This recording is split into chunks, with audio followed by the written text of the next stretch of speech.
এই ভিডিঅ'টোত আপোনালোকে বিশেষ একো শিকিবলৈও নাপায় আৰু মই ক'তো নাযাওঁ। আপোনালোকে যদি চাব নিবিচাৰে তেন্তে এতিয়ানে আঁতৰি যাওক, কাৰণ আগতীয়াকৈ কৈ দিছোঁ মই। হাই হেল্ল' নমস্কাৰ, মই জোন। আপোনালোক সকলোকে মোৰ নতুন এটা ভিডিঅ'লৈ স্বাগতম জনাইছোঁ। এইকেইদিন যিহেতু মোৰ পৰীক্ষা চলি আছিলে, কাপোৰবোৰ এনেকৈ দমাই থৈ দিয়া আছিলে, মানে যিবোৰ লেতেৰা কাপোৰ সেইবোৰ এনেকৈ থৈ দিয়া আছিলে। ধুবলৈ সময় আছিলে যদিও এলাহতে ধোৱা নাছিলোঁ। আৰু যিহেতু এতিয়া ঠাণ্ডা দিন, তেনেকুৱা বেলেগ কাপোৰ নাই, গৰম কাপোৰ কেইটামানেই আছে বাৰু। ভাবিলোঁ পৰীক্ষা যিহেতু কালি শেষেই হ'ল, আজি কাপোৰখিনি ভালদৰে ধুই লওঁ। আৰু মাও গৈছে পথাৰলৈ, সেয়েহে মই গোটেই পানীখিনি এনেকৈ লৈ ল'লোঁ জোখত। তাৰপিছত এইফালে চাৰ্ফৰ পেকেটটো আনিছোঁ। চাৰ্ফৰ পেকেটটোত যিহেতু পানী পৰিলে সেইকাৰণে পিছল হৈ আছিলে, মই এনেকৈ মুখেদি হেৰি কৰোঁতে মুখতে গোটেই চাৰ্ফ লাগিলে। পানীত চাৰ্ফখিনি এনেদৰে দি ল'লোঁ। তাৰপিছত দেখিলোঁ মই কেমেৰাটো দেখোন ভালকৈ হোৱা নাই, মানে ভাল হোৱা নাই এডোখৰত থোৱাটো। সেইকাৰণে বেলেগ এডোখৰলৈ আহিলোঁ আৰু যিহেতু কেমেৰামেন নাই, ইটা এটুকুৰা লৈ এনেকৈ থৈ ল'লোঁ। এতিয়াহে ভাল হৈছে কেমেৰাটো ভাল হোৱা নাই, মানে পজিশ্যনটো ভাল হৈছে থোৱা। এনেও মোৰ মোবাইলৰ কেমেৰা ভাল নহয়, তাতে আকৌ ফ্ৰণ্ট কেমেৰাত ভিডিঅ' কৰিছোঁ। আৰু বেলেগে এনেদৰে স্কুল কলেজ বন্ধ পালে ক'ৰবাত ফুৰিবলৈ যায়, পাৰ্টি কৰে, আৰু মোলৈ চাওকচোন গাইজ। এনেও মই এইবোৰ কথা ভাবি নাথাকোঁ, জাষ্ট ক'লোঁ আৰু এইফালে চাওকচোন মই গোটেই পেণ্টৰ পকেটকেইটা চাইছোঁ আৰু কেনেবাকৈ পইচা সোমাই থাকিব পাৰে বুলি। দুখীয়া মানুহ যেন গাইজ, এনেদৰে যদি পেণ্টৰ পকেটত 10 টকা এটাও টিটি ফাটি যায়, মনত বহুত দুখ পাওঁ। কাপোৰৰ চৰিয়াটো এনেদৰে থৈছিলোহে, ই আহিলে আকৌ পানী নিবৰ বাবে। আৰু সি যেন লৈ আহিছে এই বটলটো, সেইটো আমাৰ দোকানত মৰ্টন আহিছিলে। আৰু সি যে পানী দিবলৈ আহিছে বটল বুলিয়ে কয় নে ফ্লাক্স বুলিয়ে কয় ক'ব আৰু, সেইটোত মানে পথাৰলৈ পানী নিবৰ বাবে আহিছে, ঘৰলৈ নহয়। আৰু ই হৈছে মোৰ মামাৰ ল'ৰা, বহুতে চিনিয়ে পায় বাৰু। সি আহিল যেতিয়া মোৰ অলপ শান্তি, মানে ভিডিঅ'টো সি অলপমান কৰি দিব পাৰিব, মানে মোবাইলটো সি ধৰেই দিব আৰু এনেদৰে চাৰ্ফত মই কাপোৰখিনি অলপমান থৈ দিম, তেতিয়ালৈকে মই ঘৰৰ বেলেগ কামবোৰ কৰিব পাৰিম। আৰু আমাৰ ঘৰৰ বিশেষ কাম এটা কৰিবৰ বাবে শুনো আৰু মই বিশেষ বস্তু এটা নিবলৈ আহি আছোঁ। আৰু বিশেষ বস্তুটো হৈছে জখলা, মানে বাঁহৰ জখলা এটা বিচাৰি আহিছোঁ। গোটেইখন বিচাৰি আছোঁ, পোৱা নাই। জখলাটো আছে ওপৰত।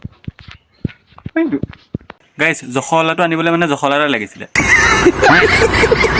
বিদ্যা কৈছোঁ, হাঁহিলে কিন্তু তোমাক বহুত ধুনীয়া লাগে। আৰু যদি এনেদৰে হাঁহি থাকিবলৈ মন, মোৰ ভিডিঅ'সমূহ চাই থাকিবা। এতিয়া জখলাটো লোৱা হৈ গ'ল, এতিয়া যাওঁ বিশেষ কামটো কৰিবৰ বাবে। বিশেষ কামটো কি জানিব পাৰোঁ, তাৰ আগতে আকৌ ই উঠিলে, মানে মামাৰ সৰু ল'ৰাটো। চাওকচোন, মই লোৱাৰ পিছত এনেদৰে ভিডিঅ' কৰি দিছোঁ তাক, সি তেতিয়াহে হাঁহিছে। ইয়াৰ আগতে মানে সি কান্দি আছিলে, আৰু মই তাক কোচত লৈ আছোঁ, আৰু তাৰ দাদায়েকে এনেদৰে জোতাযোৰ পিন্ধাই দিছে। এতিয়া আহিলোঁ বিশেষ কামটো কৰিবৰ বাবে। বিশেষ কামটো আমাৰ হয়, আপোনালোকৰ নহয়। আৰু তাৰ বাবে লাগে এটা হাতুৰি, কিন্তু হাতুৰি নাই বাবে মই দগা এটা লৈ আহিছোঁ। আৰু দগাটো অনা কাৰণটো হৈছে গজাল এটা মাৰিবৰ বাবে, যিহেতু হাতুৰি নাই সেইবাবে দগাটোকে লৈ আহিছোঁ। আৰু ইয়াত উঠি মেলি মই চেষ্টা কৰিলোঁ গজালটো মাৰিবৰ বাবে, কিন্তু নোৱাৰিলোঁ। এডাল তাঁৰ লাগিব, তাঁৰডালেহে মানে বান্ধি দিব লাগিব গজালটো, ইমান ওপৰত এনেকৈ মাৰিব নোৱাৰিম। এতিয়া আহিলোঁ মই তাঁৰ বিচাৰি, ইয়াতে দুডালমান এলুমিনিয়াম তাঁৰ পালোঁ, সেয়েহে ইয়াৰ পৰাই দুডালমান ভাল চাই লৈ ল'লোঁ। এতিয়া আহিলোঁ আকৌ আগফালে, আৰু এই তাঁৰ দুডাল লৈ এতিয়া মই ওপৰলৈ উঠিব লাগিব। এতিয়া ঠাণ্ডা দিন, টিংখন অলপমান তললৈ গুচি অহাৰ বাবে মানে বহুত হিম সোমাইছে, মানে কুঁৱলী বহুত ভিতৰলৈ যায় ৰাতি, আৰু তাকে ভাবি টিংখন ওপৰলৈ অলপমান দি থৈ আহিলোঁগৈ। আৰু মই জখলা দি উঠাই ই দেখিছিলে, সেইবাবে সিও উঠিবলৈ বিচাৰি আছে। আৰু এতিয়া ব'লক জখলাটো মই পিছফালে থৈ আহোঁগৈ। এয়া দেখিছেনে, অলপ ওপৰলৈ উঠিছিলোঁ, আৰু ইয়াত আহি পাই মানে ভাগৰে লাগি গৈছে।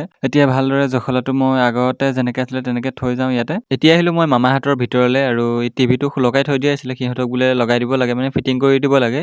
সেয়েহে আহি টিভিটো লগাই দিলোঁ। এয়া টিভি এটা চাবৰ বাবে সিহঁতি বহিলেই, আৰু মই যাব ওলাইছোঁ এতিয়া পথাৰলৈ, কিয়নো আমাৰ ছাগলীজনী মানে ৰাতিপুৱাই খোল খাই গৈছিলে, অলপমান চৰি লাগে, আৰু বেলেগৰ মাটিমাহ খাব বুলি মই আনি ঘৰতে এনেদৰে বান্ধি থৈছিলোঁ।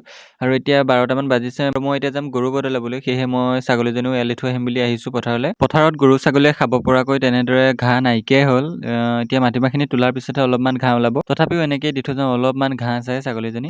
এতিয়া ভিডিঅ'টো কৰোঁতে 12:02 হৈছে, আৰু ছাগলীজনী এতিয়া দিছোঁ মানে। আৰু এইফালে গৰু দেখিছেনে, ভাবিছোঁ গৰুকেইটাও অলপ সলাই থৈ যাওঁ, এনেও ঘাঁহেই নাই।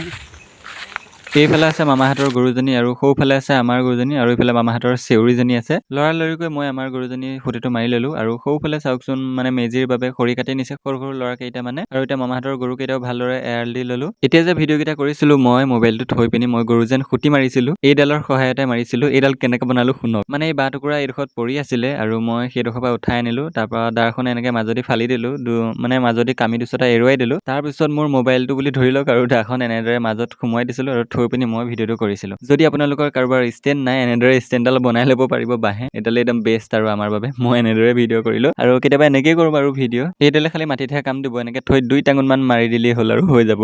এতিয়া বোলো ঘৰলৈ যাওঁ, পিছে আইডিয়াটো কেনেকুৱা পালে কমেণ্ট কৰি জনাব। এতিয়া আহি পাই গ'লোঁ মই ঘৰ, আৰু ঘৰ পাই ভাবিলোঁ যিখিনি কাপোৰ আছিলে, মানে মই চাৰ্ফত যিখিনি দি থৈ গৈছিলোঁ সেইখিনি ধুওঁগৈ। সেইফালে দোকানো বন্ধ হৈ আছে, আৰু এইফালে আমাৰ ঘৰৰ দৰ্জাখনো বন্ধ কৰি থোৱা আছে। এতিয়া ব'লক যাওঁ, মই কাপোৰখিনি লৰালৰিকৈ ধুই লওঁগৈ, যিহেতু এতিয়া 12টা বাজিলেই, কাপোৰ এনেও নুশুকায় এইখিনি কাপোৰখিনি। এইখিনি লৈ এতিয়া যাম মই টিবললৈ। ইয়াত ধুবলৈ মানে সুবিধা তেনেকুৱা নাই। এয়া লৈ পিনি মই টিবললৈ আহিছোঁ আৰু কেমেৰাটো ভালদৰে থৈ লৈছোঁ যিহেতু আপোনালোকক দেখুৱাব লাগিব। আৰু ইফালে মামাহঁতৰ পোৱালিটোৱে আমনি কৰি আছে দেখিছেনে, তাক মই বোলে ল'ব লাগে। আৰু এনেদৰে লৰালৰিকৈ কাপোৰকেইটা ভালদৰে থুকুচি ল'লোঁ। আপোনালোকক ইমানখিনি দেখুৱাই থাকিব নোৱাৰোঁ, অলৰেডি মোৰ ভিডিঅ'টো বহুত দীঘল হৈছে। ই যিহেতু আমনি কৰি আছিলে, তাক আকৌ ঘৰলৈ আহি মানে দোকানলৈ আহি মৰ্টন এটা দিলতহে শান্তি হৈছে। তাৰপিছতহে মই ভালদৰে কাপোৰখিনি ধুব পাৰিছোঁ। আৰু এতিয়া মই কাপোৰ ধুই হৈছে, আমাৰ চোতালত অলপো ৰ'দ নাই। একো নাই, এনেদৰে মই মেলি দিব লাগিব গোটেই কাপোৰখিনি দাংডালতে। কাইলৈহে শুকাব আৰু আজি এনেই অলপমান পাতল হ'বলৈ মানে বতাহত শুকাবৰ বাবে এনেদৰে মেলি থৈ দিওঁ। কালিলৈহে আৰু ভালদৰে শুকাব। আৰু ইয়াৰ ৰ'দ বিচাৰি বিচাৰি জিন্সৰ পেণ্টটো ইয়াত মেলি দিবলগীয়া হৈছে আৰু বাকীকেইটা ইয়াতে মেলি দি থোৱা আছে। আৰু এটাতো এইফালে মেলি থোৱা আছে গৰু ঘৰৰ সন্মুখত। আৰু এইফালে চাই লওক কাপোৰ এটাও নাই, সকলোবোৰ মেলি দিয়া হ'ল। আৰু এইফালে মা পথাৰৰ পৰা আহি পাই গ'লে, মই এতিয়ালৈকে গা ধুই হোৱা নাই আৰু মায়ে আহি চব্জি বনাবলগীয়া হৈছেহি। একো নাই দিয়ক, এনেদৰে চলিব আৰু জীৱনটো। এতিয়া গা ধুই আহি পাই গ'লো মই, এতিয়াহে মনটো অলপ ভাল লাগিছে, মানে ফ্ৰেছ লাগিছে। আৰু চুলিখিনিতো বহুত দীঘল হৈছে, কাটিব লাগিব আৰু 15 দিনমানৰ পাছতে কাটিম। আৰু এতিয়া মই ধুনীয়াকৈ ভাতখিনিও খাই লৈছোঁ। আৰু ভাতখিনি খাবৰ সময়ত ভিডিঅ' কৰিবলৈ মোবাইলটো মোৰ হাততে নাছিলে, ককা এজনে লৈ গৈছিলে ফোন কৰিবৰ বাবে। চ' আজি ভিডিঅ'টো ইমান আছিলে। যদি ভিডিঅ'টো চাই ভাল পালে লাইক কমেণ্ট শ্বেয়াৰ কৰি দিব। অন্য এটা ভিডিঅ' প্ৰতিশ্ৰুতিৰে আজিলৈ আহিছোঁ।